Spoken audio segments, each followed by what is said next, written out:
The morning sun filters through a patchwork of clouds over rolling fields of wheat, their golden heads swaying rhythmically in the soft breeze, whispering secrets of a time long past. Beneath this landscape lies a story nearly forgotten, its roots buried in the very soil that fed generations. But today, that story rises with a plume of steam and the hiss of iron and fire. This is the tale of the Frick steam tractor, a mechanical titan born in the heart of America's agricultural revolution more than a century ago. It starts in the early 1900s, when America was surging with innovation, a country still shaping its identity on the backs of farmers and the steel of industry.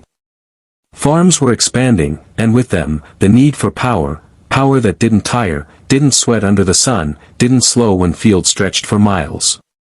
Horses had served nobly, but something stronger was needed. Enter George Frick, a Pennsylvanian engineer whose mind was as fertile as the land he sought to revolutionize. With thick belts, iron flywheels, and a boiler that could breathe steam like a dragon from the earth, the Frick steam tractor was born, not just a machine, but a promise. Imagine it now, plodding steadily across a barley field, black smoke curling into the sky as its pistons chug in steady rhythm. Rows of corn bow slightly in its wake as if acknowledging the arrival of something great. Its arrival signaled more than progress, it was freedom. For the first time, a single man could command the power of 20 horses, cover acres in a day, and prepare fields for planting with a precision that reshaped the rhythm of rural life. The story, however, is not just about steam and steel. It's about the people. Old photographs, sepia-tone and fragile, reveal stern-faced men in denim overalls, leaning proudly on the iron giants they tended. These machines were more than tools. They were family members, treated with care and pride, their boilers scrubbed clean, brass fittings polished like jewelry. They were names etched into memory, passed from father to son with stories of seasons, droughts, and harvests riding alongside them. In one such photo, a boy no older than 10 stands next to a Frick 12-horsepower traction engine, his face smudged with soot and wonder. He would grow old beside that machine, tuning its valves, oiling its joints, listening to it hum like a living thing. His family grew corn and sorghum, and the tractor became the center of every growing season. When it came time to thresh, neighbors gathered, their own machines joining the chorus in the fields. The air filled with the scent of dry straw, the crackle of chaff, and the hiss of steam, a symphony of sustenance. But steam, like all revolutions, had its season. By the 1930s, the combustion engine roared into dominance. Smaller, faster, more manageable, the gas-powered tractor was the new king of the field. Frick, once a household name among farmers, began to fade into the background, its majestic engines relegated to sheds, barns, and eventually, forgotten corners of the countryside.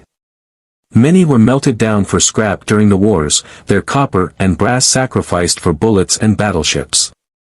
What remained sank deeper into obscurity, their stories fading with the last men who ran them. Still, not all were lost. Fast forward to a quiet farm on the outskirts of Iowa, where alfalfa grows in neat lines, and sunflowers stand sentry at the edge of a dusty lane. Here lives Harold "Red" Thompson, a retired mechanic with hands like leather and a heart that beats to the rhythm of bygone times. Red discovered his Frick steam tractor in a junkyard in 1977, its wheels buried in dirt, boiler rusted through, every inch a relic. But to him, it was a cathedral of craftsmanship. Restoring the machine was not a project, it was a pilgrimage. Piece by piece, he brought it back, scavenging parts from old mills, consulting faded blueprints, even forging components by hand. Months turned to years, but slowly, it came alive again. The day he fired it up, neighbors gathered like it was the 4th of July. Smoke rose, gears turned, and the Frick roared, slow, steady, proud. Children, who had only known the silence of digital screens, stood in awe as the ground trembled beneath their feet. This wasn't just history, it was heritage, breathing and bellowing before their eyes. Red climbed onto the deck, hand on the throttle, face lit with the glow of fire and pride. As the tractor rolled past rows of soybeans, it carried more than power, it carried memory, a bridge across generations. What's extraordinary about the Frick steam tractor isn't just the engineering, though that's remarkable. It's the way it weaves into the fabric of farming culture. From the wheat fields of Kansas to the cotton rows of Georgia, these machines helped birth modern agriculture. They were there when families staked their futures on the land, when children ran through pumpkin patches while their parents worked to the hum of flywheels and the hiss of safety valves. Even today, at rural festivals and county fairs, these iron beasts roll out once more, steam curling from their stacks like ghosts of a golden age. Restorers speak of them with reverence, engineers marvel at their simplicity and strength, and farmers nod silently, remembering the rhythm of the fields and the feel of hot steel on a summer day. In recent years, a movement has grown to preserve these machines and their stories. Museums across the Midwest have begun showcasing them, not just as artifacts, but as storytellers. When visitors step close, they smell coal smoke, see grease stains still etched into their frames, and hear tales from guides who grew up with soot under their fingernails.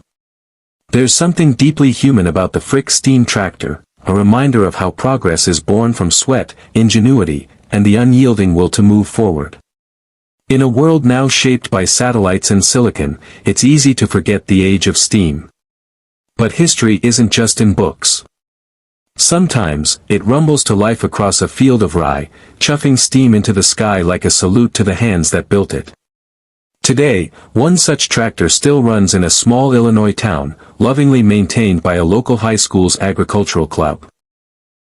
Teens who once dismissed history now spend weekends learning how to feed the firebox, adjust the governor, and steer a 10-ton machine with nothing but chains and courage. Their instructor, Mr. Galvin, a descendant of wheat farmers from Nebraska, says the program isn't about nostalgia. It's about pride, he says.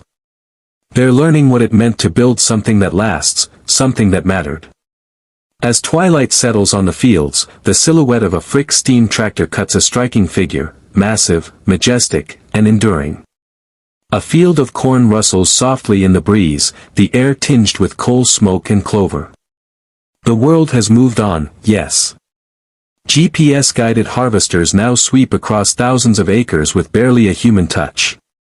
But in this moment, as the last light catches the polished brass of an engine born before your grandparents, time folds gently. This is the hidden history of the Frick steam tractor. Not just a tale of iron and invention, but of lives changed, fields fed, and generations connected. In its hiss and heartbeat, we find not just machinery, but meaning. For in every puff of steam, every grind of a gear, there echoes a century-old truth, that progress is not just what we build, but what we remember.